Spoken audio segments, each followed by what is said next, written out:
class action lawsuit has sparked a viral but unsubstantiated claim that the Social Security numbers of all United States citizens were leaked as part of a data breach this year. But preliminary expert analysis of the leak suggests it may include partial and incorrect data, alongside some legitimate information, leaving the scale of the leak and the authenticity of the claim unclear. Security analysts who spoke stated that while it is still concerning, the leak of Social Security numbers isn't a reason for panic. Many people's numbers have already been leaked in previous hacks. The alleged breach was first reported in April after a hacker who goes by the name USDOD announced on a web forum having access to a database that includes information for every person in the United States, the United Kingdom, and Canada. The news of the claims was published in several cybersecurity publications but didn't travel widely at the time. After a class action lawsuit was being filed August 1st, the claim that a vast trove of Social Security numbers may have been exposed in a breach has taken off, being echoed across mainstream and social media.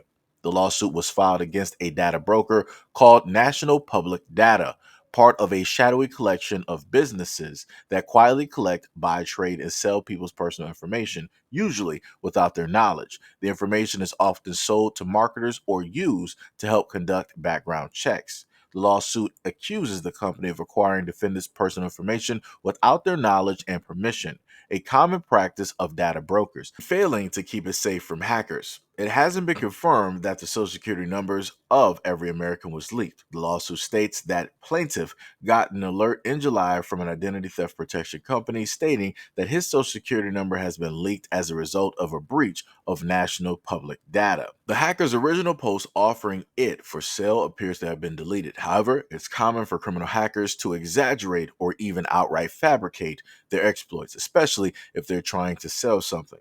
Researchers who previously downloaded the data are skeptical. The news sites such as TechCrunch downloaded and examined some of the leaks in June and found that while some of it appears legitimate, much of it was also incorrect. That it was missing people and data fields, and that some information about people was incorrect. Troy Hunt, a Microsoft regional director for Australia and the operation of Have I Been Pwned, a massive public database that lets people check to see whether their identities have been compromised in various breaches, also obtained a large sample of the data. In a blog posted Wednesday, he detailed a jumbled mess, some of it seemingly inaccurate and substantial amounts of it missing.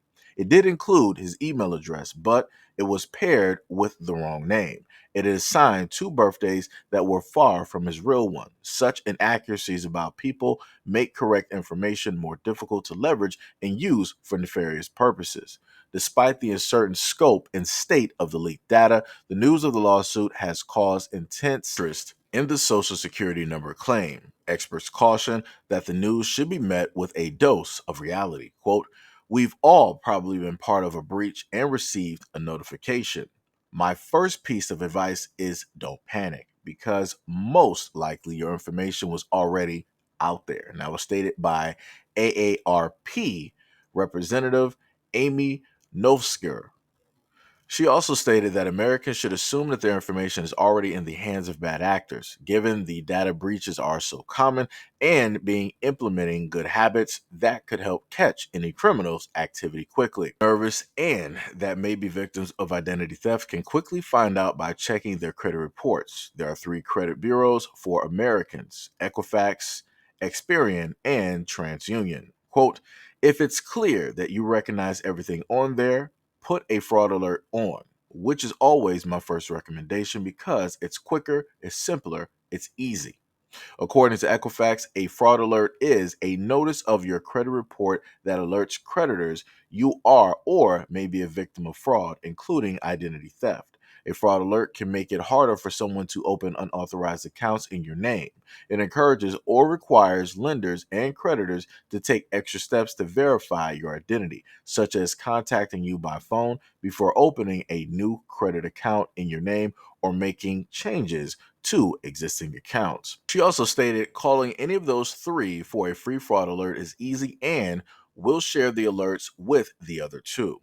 A second, more secure step takes slightly more time, calling each of the three bureaus individually and freezing your credit with each. It's generally safer to have credit frozen by default and then thaw it only temporarily when you take out a new loan.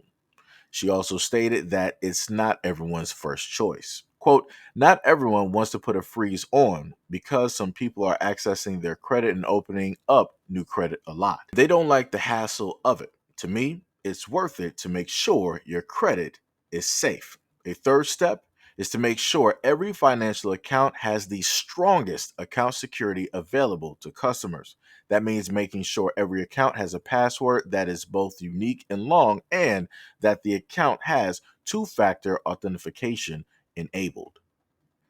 So this is where we are at this moment in time, where yet again we have some type of leak. Now, I want to note directly in the article, they stated that people should be aware, but it's really not that serious. The moment in time that the government or other businesses tell you that you really shouldn't be that concerned, that is the main time that all alarms should be blaring.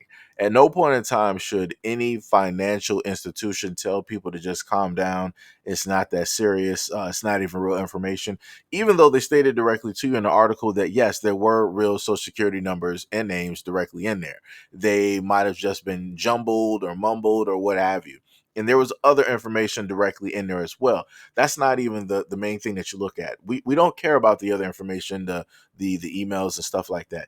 It's the fact of the matter that the social security numbers are actually there. The fact that you can actually verify those, the fact that you can actually trace those, the fact that you can actually use those, that is very dangerous. And then on top of that, they want to make it seem as though that the number of people social security that's out there is it's whatever it is, because you've been a part of a data breach before. It doesn't matter. It doesn't matter if my house has been burglarized before. That doesn't mean I'm going to stay calm. That doesn't mean like, oh, I'm just used to it. I'm just going to go downstairs, get some coffee, check the mail, wave at the robber, and then go back upstairs and tell him to close the door when he's done. That's not how we're going to treat things here. Again, we're living in a society where everybody has lost their mind.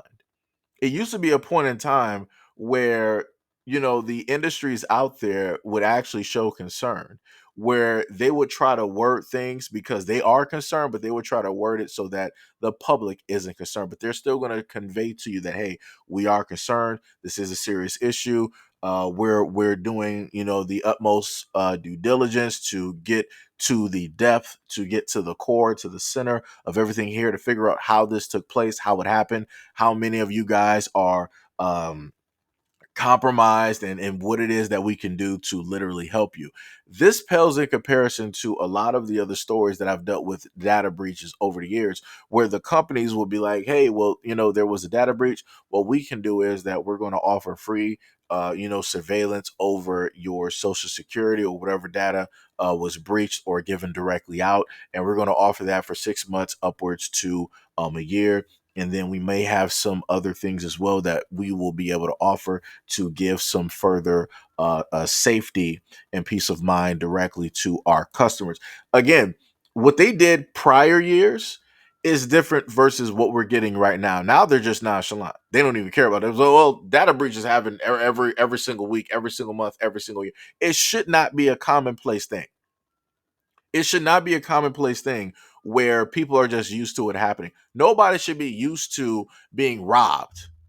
Like that's not the society or the world that we realistically want to live in. And I hate the fact that you are literally looking at these companies trying to foster in a thought process of just having people just be used to it when it's their responsibility to protect our personal information. And again, this is by way of a data brokerage firm. They're not even really supposed to have this information, but yet they can buy it because in America, everything is for sale. Everything is for sale. So again, with that class action lawsuit, I very much hope that money is given out, because I promise you that there are a lot of people that are affected or will be affected in the future.